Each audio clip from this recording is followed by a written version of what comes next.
Hello, church. Welcome to Psalm 64 and Psalm 70. This reading is going to be awesome, and it is so short that I could probably read it and get that done in 5 minutes, but I want to rather show you some things in these Psalms, and I would like to challenge us that we really think about what we're reading. And so in Psalm 64, read it more than once. You'll recognize there's a little bit of a pattern in that psalm. In the first two verses, David is crying out to God, "Hide me." In verses 3 to 6, he is listing off a number of threats that are against him. And then in verse 7 and 8, he's asking God or expecting that God will enable him to be able to accomplish the things he's called to. And then in verse 9 and 10, there is then a response. When people see that God has exactly done those things, there will be a response from people, and it will be praise of the Lord. And so here's my challenge. Read that psalm, and then put yourself in that psalm and do those same things.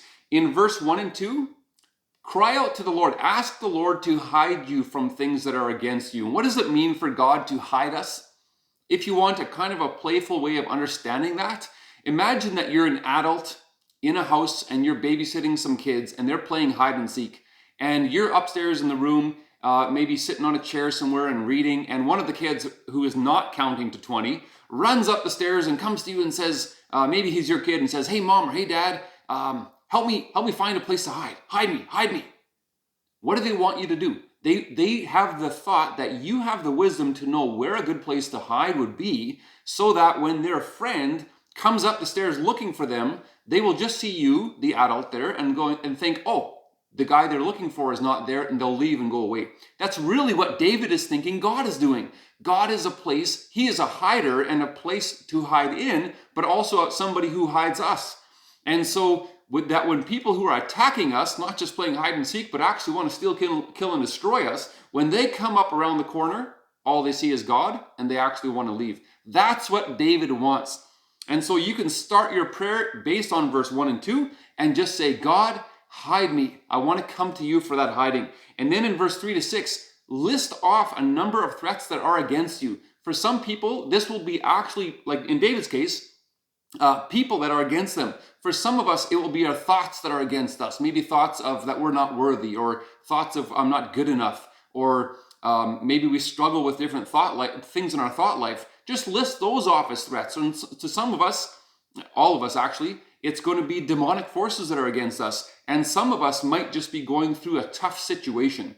And so whatever it is, list off those threats, and then pray to the Lord and ask him to enable you. Base it on verse 7 and 8 and say, "God, enable me to do these things going forward." God will. And then pray it with expectancy. God will. He is going to do the things that you know based on Scripture, you know that he'll do. Don't just make things up.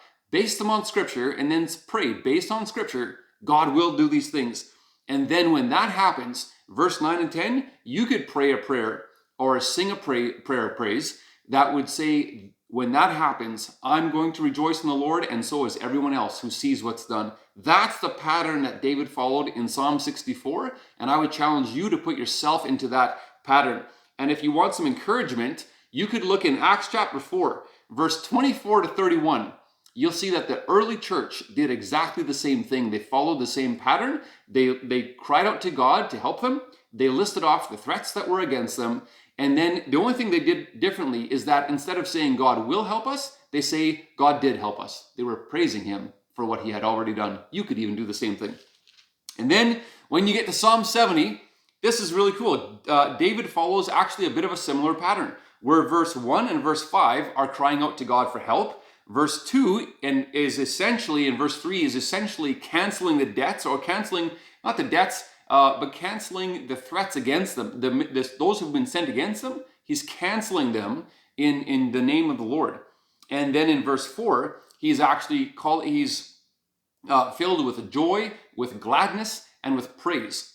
And then he cries out to the Lord again for help. And I want us to see one thing, and then I want to show a practical way we can apply this psalm to our lives.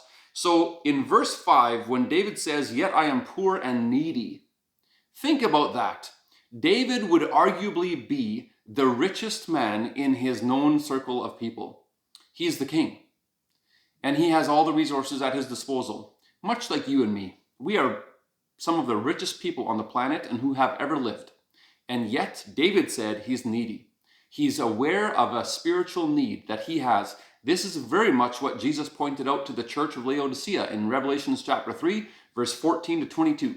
That these people said they're rich, they've acquired great wealth and do not need a thing. But Jesus told them, you're pitiful, poor, blind, and naked. I counsel you to buy from me gold refined in the fire. So do that. So here's what we could do with this in Psalm 70. Instead of just putting yourself in this psalm, put somebody else that you know into this psalm and pray this. You could pray, Lord, help them.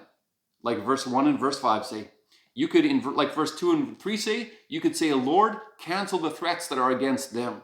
And in verse 4, and fill them with a joy, a gladness, and a praise for you. And so you could put someone else in this psalm and spend a precious time with Jesus, bringing someone else into that same place with you today through prayer.